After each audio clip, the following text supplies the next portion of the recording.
Shalom adik-adik, semangat pagi.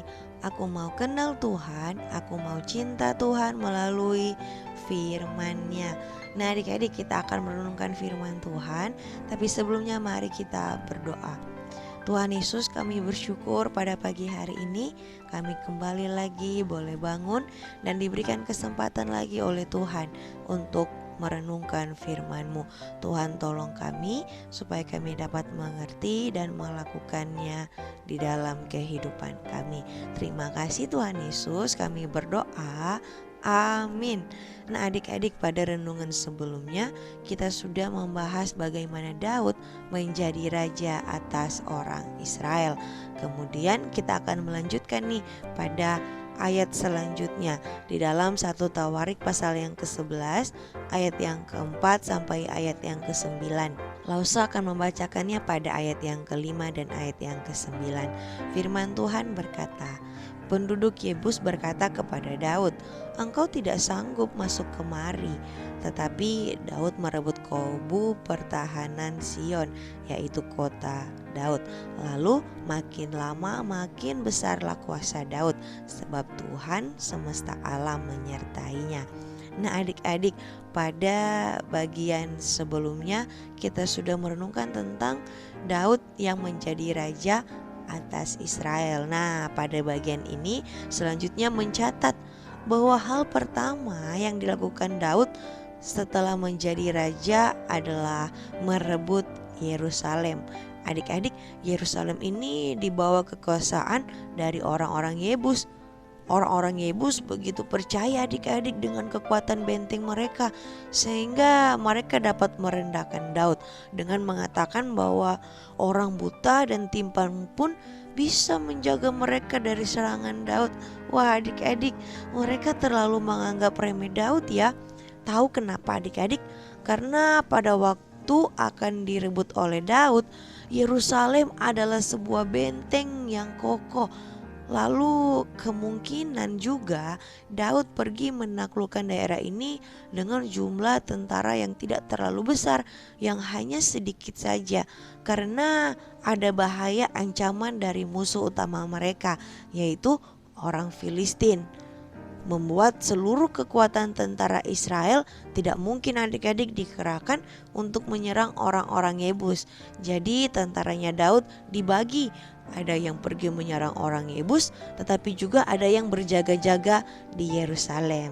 Nah adik-adik, melihat kekuatan yang tidak seberapa inilah orang-orang Yebus menghina Daud dengan mengatakan bahwa benteng mereka perlu dijaga oleh orang-orang timpang dan buta saja kalau Daud datang menyerang. Nah adik-adik, tetapi kenyataannya ucapan mereka itu dibalikan oleh Daud. Kota itu direbut secara total dan tidak akan ada lagi tempat orang Yebus. Adik-adik, mereka menaklukkan Yerusalem dan menjadikan kota itu milik Israel. Daud sendiri mengambil sebagian tempat yang disebutnya sebagai kota Daud, dan tempat itu adalah benteng yang tadinya sangat dibanggakan oleh orang-orang Yebus.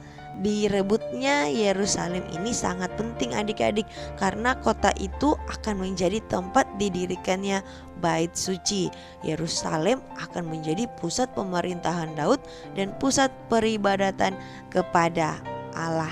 Adik-adik, kita belajar hari ini, Daud yang awalnya dianggap remeh, dianggap rendah oleh orang Yebus karena pasukannya sedikit, dan orang Yebus sadar bahwa benteng mereka sangat kuat.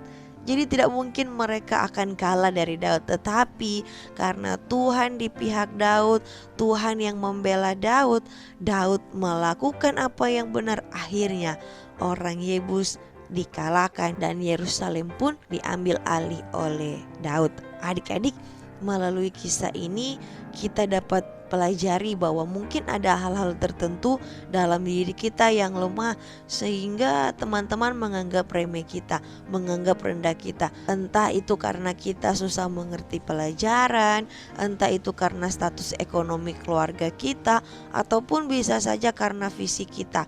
Adik-adik tidak perlu sedih, adik-adik tidak perlu kecewa, Karena apa? Karena Tuhan bersama-sama dengan kita, yang akan terus menolong kita, yang selalu membela kita, yang selalu ada di pihak kita.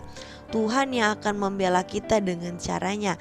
Kita hanya perlu mengampuni orang-orang tersebut dan terus berusaha keras semampu kita, terus belajar, dan Tuhan pasti akan memberikan yang terbaik bagi kita, anak-anak yang mengasihinya.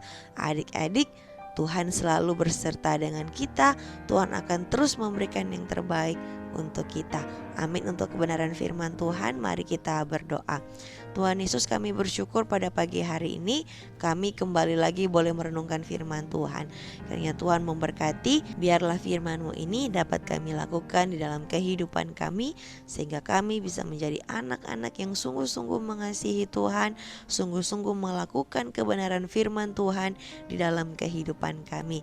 Terima kasih Tuhan Yesus, kami berdoa juga untuk kedua orang tua kami dalam pekerjaan mereka.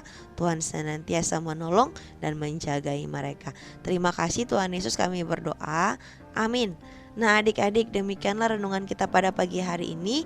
Kiranya Tuhan Yesus senantiasa memberkati kita. Sampai jumpa pada renungan selanjutnya. Bye bye adik-adik.